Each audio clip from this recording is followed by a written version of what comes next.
स्वागत है आपका दिव्य हिमाचल टीवी में। मैं हूं दीक्षा शर्मा। शाम के 6 बज चुके हैं और प्रदेश की तमाम खबरों के साथ हम आपके समक्ष आ चुके हैं। कई लेटेस्ट अपडेट्स आज इस बुलेटिन में हम आपके साथ साझा करने वाले हैं।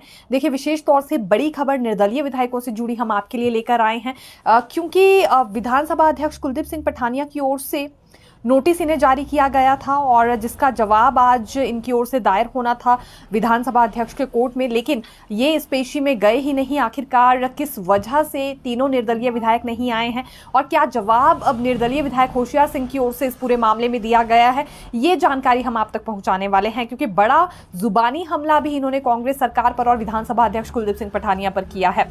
दूसरी बड़ी बात करना चाहेंगे, विधानसभा अध्यक्ष की शिकायत भी चुनाव आयोग पहुंची है। हालांकि देखिए, अभी ये प्रचार प्रसार का समय चल रहा है, इस दौरान कई तरह के आरोप प्रत्यारोप लगाए जाते हैं और कुछ अब शब्दों को लेकर चुनाव आयोग में शिकायत कर दी जाती है।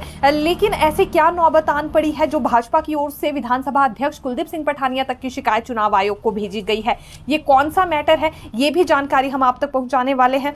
तीसरी बड़ी बात करना चाहेंगे, मुख्यमंत्री को भी देखिए कोर्ट से नोटिस जारी हुआ है। आखिरकार क्यों? मुख्यमंत्री सुखविंदर सिंह सुक्खू को कोर्ट की ओर से किस मामले में ये नोटिस जारी किया गया है और इस पर विपक्ष की ओर से क्या प्रतिक्रिया सामने आई है, ये भी अपडेट हम आपके लिए लेकर आए हैं। लेकिन शुरुआत बाकी सारी खबरों से करना चाहेंगे, क्योंकि एक और इंसिडेंट सामने आया है। ये पंजाब के युवकों से जुड़ा मामला है। सोशल मीडिया पर ये वीडियो भी काफ़ी तेज़ी से वायरल हो रही है। दरअसल हिमाचल प्रदेश की राजधानी शिमला में ये पंजाब के युवक घूमने आए थे। इनकी संख्या 8 के करीब बताई जा रही है और शिमला से सैर करने के बाद जब वापस ये पंजाब की ओर लौट रहे थे तो इन्होंने शिमला चंडीगढ़ 4 लेन पर कुछ ऐसी हरकतें की कि जिसके बाद पुलिस को इन्हें अपने साथ थाने ले जाना पड़ा। गाड़ी से बाहर निकलकर ये स्टंट मार रहे थे। हालांकि चलती गाड़ी से इस तरह की हरकतों को इनकी ओर से अंजाम दिया जा रहा था। ये अपनी ओर से स्टंट मारने की कोशिश कर रहे थे, लेकिन इनकी जान इससे जोखिम में भी आ सकती थी। दूसरी बड़ी बात, बाइक पर सवार होकर भी इनकी ओर से कुछ ऐसे ही स्टंट किए जा रहे थे। एक युवक की ओर से इनकी वीडियो बनाई गई, पुलिस को भेजी गई और कंडाघाट पहुंचने से पहले पुलिस ने इन्हें गिरफ्तार कर लिया। थाने में इन्हें ले जाया गया। तकरीबन 1 घंटे तक इन्हें 8 युवकों को वहां पर बिठाया गया और उसके बाद नसीहत दी गई कि आने वाले समय में ये ऐसा ना करें। साथ ही साथ डेंजरस ड्राइविंग का चालान भी इनका किया गया है। ये बहुत ज़्यादा ज़रूरी हो गया है, क्योंकि बाहरी राज्यों से जब यहाँ कुछ एक युवक पहुँचते हैं तो हुड़दंग मचाने की कोशिश एक तरह से देवभूमि हिमाचल प्रदेश में करते हैं। ऐसा ही कुछ ये भी कर रहे थे। चलती गाड़ी से बाहर निकल रहे थे, तरह तरह के स्टंट मार रहे थे। किसी दूसरे व्यक्ति की जान पर भी इससे खतरा बना सकता था, सामने वाली गाड़ी को भी इससे नुकसान पहुंच सकता था। तो इन्हीं बातों को मद्देनजर रखते हुए पुलिस इन्हें अपने साथ लेकर गई थी थाने में और 1 घंटे तक इन्हें वहां पर बिठाकर रखा। साथ ही साथ इनका चालान भी हुआ है। अगले कल को लेकर एक बड़ी अपडेट हम आपके साथ साझा करना चाहेंगे, क्योंकि आप सभी जानते भी होंगे राष्ट्रपति द्रौपदी मुर्मू अब शिमला पहुंच चुकी है। शिमला से ठीक 13 किलोमीटर की दूरी पर छड़ाबड़ा में जो इनका आधिकारिक आवास है वहां रुकी है रिट्रीट में और 8 सदस्य इनके भी परिवार के यहां पहुंचे हैं। फिलहाल आज सुबह ये आ गई थी। स्वागत के लिए मुख्यमंत्री और राज्यपाल शिव प्रताप शुक्ल भी पहुंचे थे, लेकिन अगले कल से अब जो राष्ट्रपति द्रौपदी मुर्मू है ये अपने परिवार संग सैर के लिए निकलने वाली है। हालांकि अभी जो 5 मई का शेड्यूल इनका बताया जा रहा है उसमें महज एक कैचमेंट एरिया में ही जाने वाली है। लेकिन जब छड़ाबड़ा से इनका काफिला निकलेगा ठीक उससे आधा घंटा पहले ही वाहनों को रोक दिया जाएगा, जो कि अपर शिमला से शिमला सिटी की ओर आ रहे होंगे। छड़ाबड़ा में ही उन्हें रोक दिया जाएगा ठीक आधा घंटा पहले ही राष्ट्रपति का काफिला निकलने से। और दूसरी बड़ी बात, जो सुन्नी से या करसोग से भी गाड़ियां आएंगी उन्हें भी पहले ही मशोबरा में रोक दिया जाएगा। तो यहाँ हल्की सी असुविधा जरूर लोगों को हो सकती है आधे से पौना घंटे के करीब, क्योंकि जब गाड़ियां रोकी जाएंगी तो जरूर एक तरह से ये सभी लोग लेट होंगे। इसीलिए समय से पहले ही निकलने की कोशिश करें अपने घरों से। और ये अपडेट पहुंचाना इसलिए काफ़ी ज़्यादा ज़रूरी था क्योंकि लोगों को लगता है आगे कोई घटना ना हो गई हो, आखिरकार क्यों ट्रैफिक जाम लगा है या क्यों उन्हें रोक दिया जा रहा है। तो इसी वीआईपी मूवमेंट के चलते गाड़ियों को रोका जाएगा। ये जानकारी हमने आप तक पहुंचाना ज़रूरी समझा। देखिए, बड़ा हमला आज कंगना रनौत की ओर से किया गया है राष्ट्रीय कांग्रेस पर।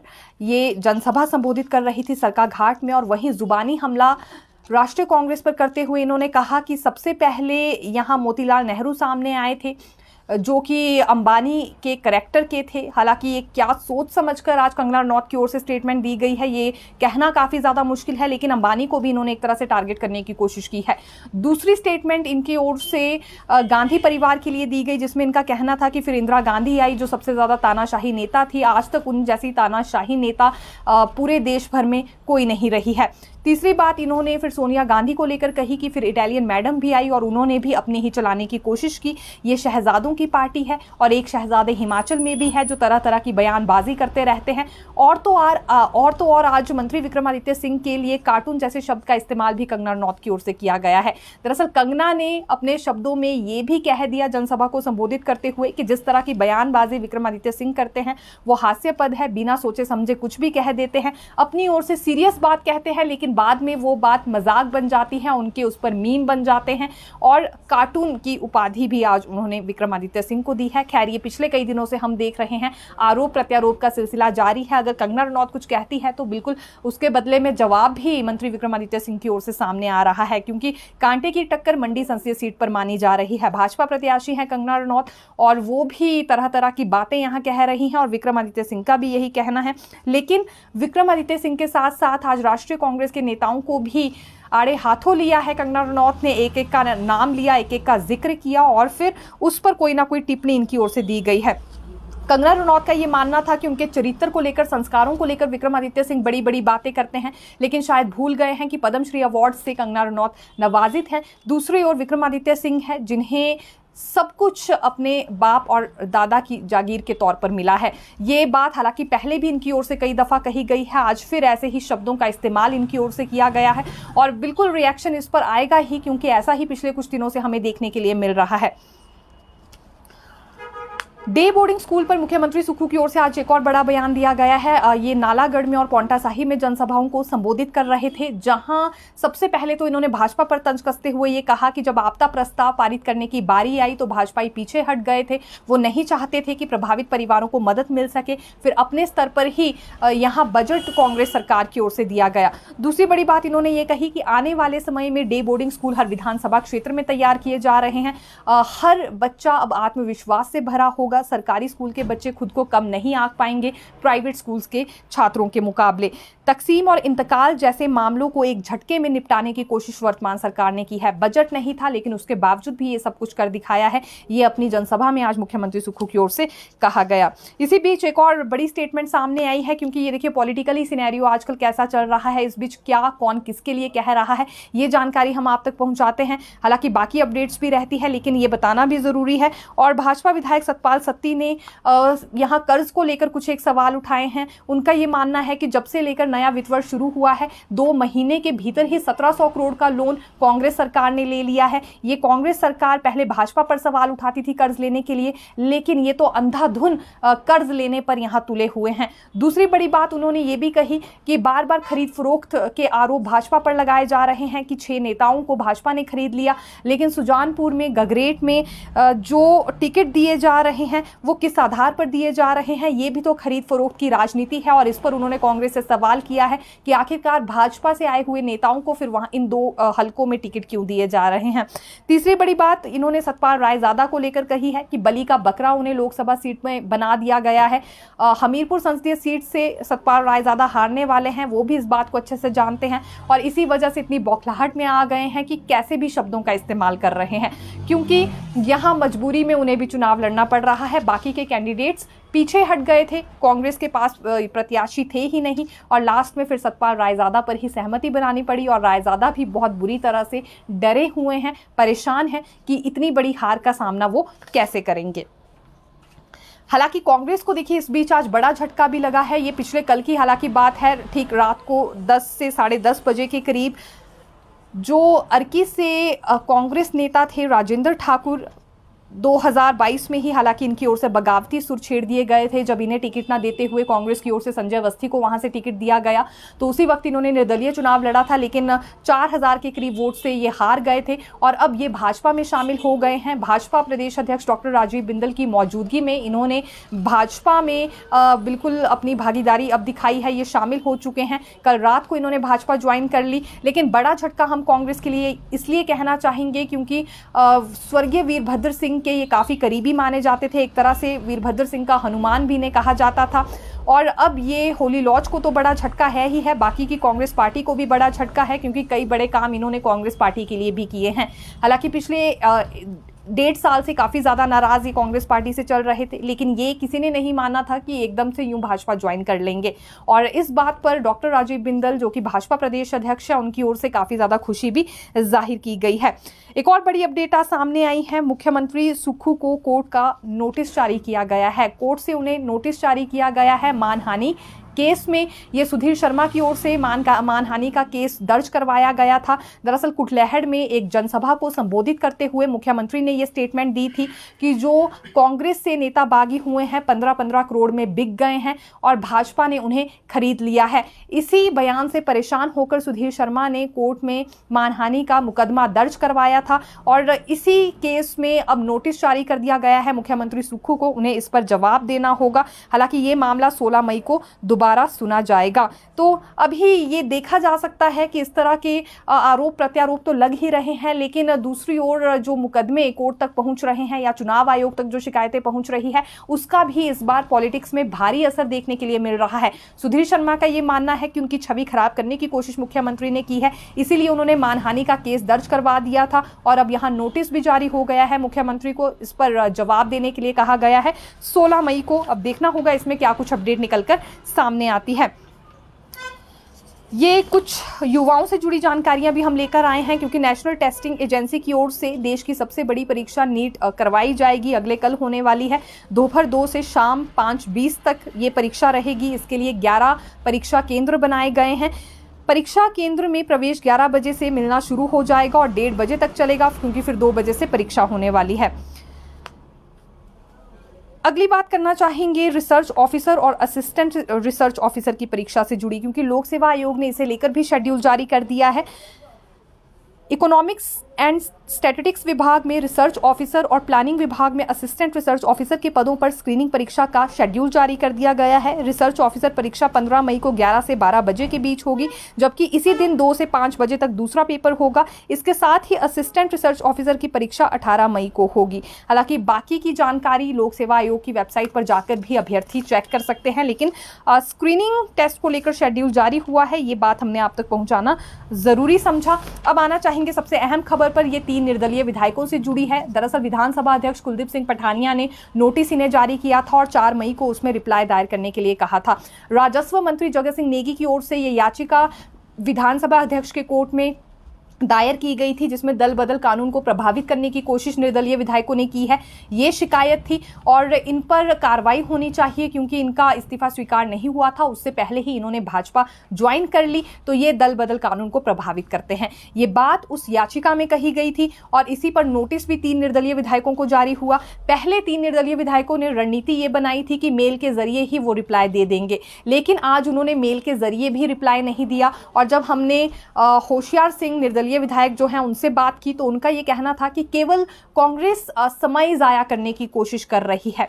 और इस बीच हाईकोर्ट की ओर से अब जजमेंट रिजर्व रख दी गई है, तो उसी फैसले का वो इंतजार करेंगे, क्योंकि कांग्रेस सरकार अब इतनी हिम्मत नहीं रख पा रही है कि उपचुनाव लड़ सके। इसीलिए अलग अलग विधायकों से पिटीशन दायर करवाई जा रही है, समय जाया करने की कोशिश हो रही है और कुछ नहीं है। ये अलग अलग हथकंडे हैं जो कि कांग्रेस सरकार पहले से अपना रही है, लेकिन अब ये विधानसभा अध्यक्ष कुलदीप सिंह पठानिया के पास नहीं जाएंगे, उनसे नहीं मिलेंगे, क्योंकि हाईकोर्ट में भी अब जजमेंट रिजर्व रख दी गई है। अब ये केवल उसी के इंतजार में रहने वाले हैं। तो कुल मिलाकर बात यह है कि अगर आने वाले समय में भी कोई नई रणनीति अब कांग्रेस की ओर से तैयार की जाती है, कोई नई पिटीशन दायर की जाती है, तो फिर निर्दलीय विधायक अब इसमें अपना समय जाया नहीं करेंगे। स्पष्ट रूप से होशियार सिंह की ओर से आज ये बड़ी बात कह दी गई है, इसीलिए इन्होंने मेल के जरिए भी आज के नोटिस का जवाब नहीं दिया, जिस पर आज इनसे जवाब मांगा गया था।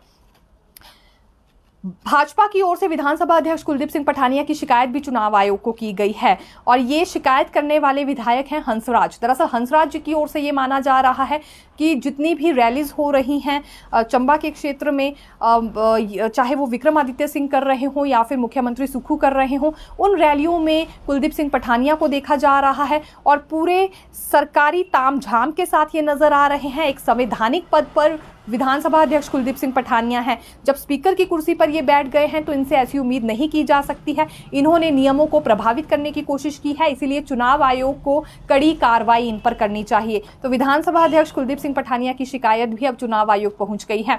हालांकि तकरीबन अगर हम अभी काउंट करें तो ये 15 से ऊपर शिकायतें हो चुकी हैं, जो कि कांग्रेस की ओर से भाजपा की गई है या भाजपा ने कांग्रेस की है। और एक और शिकायत हुई है, इस बार कुलदीप सिंह पठानिया भी इस घेरे में आ गए हैं। इन्होंने नियमों का पालन नहीं किया, अपने पद की गरिमा नहीं रखी, इस तरह के आरोप यहां भाजपा विधायक हंसराज की ओर से इन पर लगाए गए हैं। अगली बात करना चाहेंगे भाजपा से ही जुड़ी, क्योंकि ये डॉक्टर राजीव बिंदल ने आज जानकारी दी है। ये पन्ना प्रमुख सम्मेलन 9 मई तक भाजपा अपने पूरे करने वाली है। इसे लेकर इन्होंने कई आंकड़े रखे हैं। इनका कहना है कि हिमाचल प्रदेश में 50 से ज्यादा पन्ना प्रमुख कार्यक्रम हो चुके हैं, जिसमें 14,000 से अधिक पन्ना प्रमुख भाग ले चुके हैं। भाजपा के राष्ट्रीय अध्यक्ष जेपी नड्डा 8 और 9 मई को हिमाचल प्रवास पर आ रहे हैं, इसीलिए पार्टी इनके सम्मेलनों की भी तैयारी कर रही है। योजना ये है कि बिलासपुर जिला में 8 मई को पन्ना प्रमुख सम्मेलन संयुक्त रूप से कर लिया जाएगा, जबकि मंडी जिला में भी भाजपा प्रत्याशी कंगना रनौत के लिए एक जनसभा जेपी नड्डा की ओर से होने वाली है। यह जनसभा सुंदरनगर और बल के आसपास होगी। अभी तक इसके लिए लोकेशन भाजपा की ओर से तय नहीं की गई है, लेकिन अगली रूपरेखा क्या कुछ भाजपा की रहने वाली है, इस पर आज इन्होंने जानकारी दी। और साथ ही साथ नामांकन की तिथि भी इनकी ओर से बता दी गई है कि भाजपा का कौन सा कैंडिडेट किस दिन नामांकन भरने वाला है। सबसे पहले हम संसदीय सीटों को लेकर जानकारी दे देते हैं। राजीव भारद्वाज कांगड़ा में 10 मई को नामांकन भरेंगे। सुरेश कश्यप शिमला संसदीय सीट के लिए 13 मई को नामांकन भरने वाले हैं। इसी तरह से अनुराग ठाकुर हमीरपुर संसदीय सीट के लिए 13 मई को नामांकन भरेंगे। कंगना रनौत मंडी संसदीय सीट के लिए 14 मई को नामांकन भरने वाली है। विधानसभा उपचुनावों के लिए भी इनकी ओर से शेड्यूल जारी कर दिया गया है। 9 मई को रवि ठाकुर लाहौल स्पीति में नामांकन भरेंगे। 10 मई को इंद्रदत्त बड़सन में, 10 मई को ही राजेंद्र राणा सुजानपुर में नामांकन भरेंगे और 10 ही मई को देवेंद्र भुट्टो भी कुटलहर में नामांकन भरने वाले हैं। सुधीर शर्मा हालांकि 14 मई को अपना नामांकन धर्मशाला में भरेंगे और चैतन्य शर्मा को लेकर अभी तक डेट तय नहीं की गई है। इसके अलावा सभी तिथियां इनकी ओर से साझा कर दी गई है। अब एक और अहम खबर पर आना चाहेंगे। ये कांग्रेस विधायक संजय रतन से जुड़ी जानकारी है। दरअसल इनकी शिकायत भी चुनाव आयोग पहुंची है, भाजपा की ओर से ही की गई है और आरोप इन पर यह है कि मां चिंतपूर्णी की कसम दिलाकर ये लोगों से वोट मांग रहे हैं। गगरेट से राकेश कालिया है, क्योंकि अभी कांग्रेस के कैंडिडेट है और कालिया जी को वोट दी जाए, मां चिंतपूर्णी की कसम ये लोगों को खिला रहे हैं और ये भी मान रहे हैं कि अगर राकेश कालिया को वहां के लोग वोट देंगे तो मां चिंतपूर्णी का आशीर्वाद उन्हें मिलेगा, क्योंकि राकेश कालिया एक पुजारी भी हैं। तो ऐसे में भाजपा ने ये शब्द सुन लिए हैं, जिसके बाद वो चुनाव आयोग पहुंचे हैं। लोगों को इमोशनली ब्लैकमेल किया जा रहा है, ये नियमों से परे है, इस वजह से कार्रवाई की मांग इन पर की गई है। लेकिन इस पूरे मामले में अपडेट क्या है, क्योंकि ये स्टेटमेंट तो 3 दिन पहले ही यहाँ संजय रतन की ओर से दे दी गई थी, जिसमें मां चिंतपूर्णी के नाम पर वो वोट मांग रहे थे। तो इस बीच चुनाव आयोग जब शिकायत पहुंची तो ARO की ओर से नोटिस अब संजय रतन को भेज दिया गया है। जब इसका रिप्लाई आएगा तो अगली कार्रवाई क्या होगी उस पर हम अपडेट आपको दे सकेंगे। 1500 पर आज बड़ी अपडेट निकलकर सामने आई है, क्योंकि देखिए सबसे ज़्यादा राजनीति अभी 1500 पर ही गर्माती हुई हिमाचल प्रदेश में नजर आ रही है। और इस बीच कांग्रेस सरकार का ये कहना है कि ये तो महिलाओं को देना चाहते थे 1500, लेकिन बीच में ही नेता प्रतिपक्ष दल बल के साथ चुनाव आयोग पहुंच गए और फॉर्म फिल ना करवाए जाए ये मांग उन्होंने उठाई, जिसके बाद फॉर्म फिलअप हो भी नहीं रहे हैं।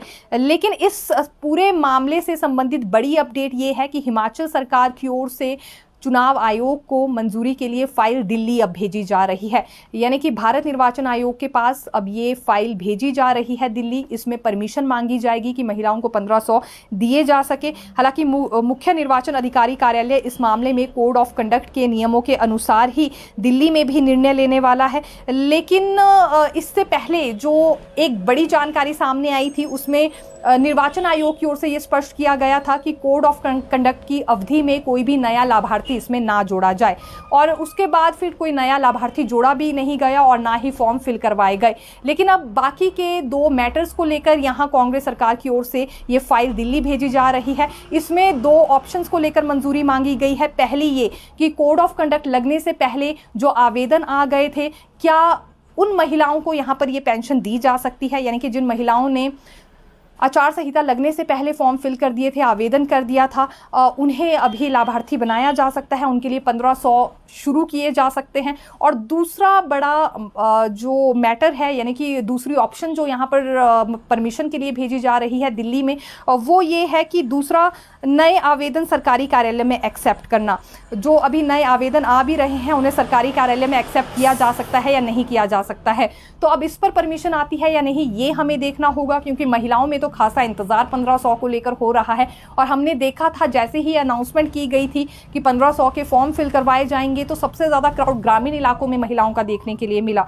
काफ़ी ज़्यादा उम्मीदें लगाकर महिलाएं बैठ गई थी कि जो विधानसभा चुनावों के बाद नहीं हुआ, हो सकता है लोकसभा चुनावों से पहले उन्हें वो राहत मिल जाए और जल्द से जल्द यहाँ कांग्रेस सरकार अपनी गारंटी पूरी करे। और कांग्रेस करना भी चाहती है, ये बात बार बार मुख्यमंत्री की ओर से दोहराई जा रही है। लेकिन बीच में पेच ये फंस गया था कि जब भाजपा ने इस पर आपत्ति जताई तो फॉर्म फिल नहीं करवाए जाएंगे, ये चुनाव आयोग ने क्लियर किया था, और ना ही इस योजना में कोई नया लाभार्थी ऐड किया जाएगा। तो अब यहाँ दो बाकी की ऑप्शंस कांग्रेस सरकार की ओर से निकाली गई हैं और ये दिल्ली भेजी जाएंगी परमिशन के लिए। अब ये देखना होगा कि कोड ऑफ कंडक्ट से पहले जिन महिलाओं ने आवेदन किया था, क्या उन्हें पेंशन देने के लिए मंजूरी दी जाएगी दिल्ली से। और दूसरी बड़ी बात ये कि जो नए आवेदन भी आए हैं, क्या सरकारी कार्यालय उन्हें एक्सेप्ट कर सकता है या फिर नहीं। तो फिलहाल के लिए यही जानकारी, फिर मिलेंगे नई खबर के साथ। देखते रहिए दिव्य हिमाचल टीवी। धन्यवाद।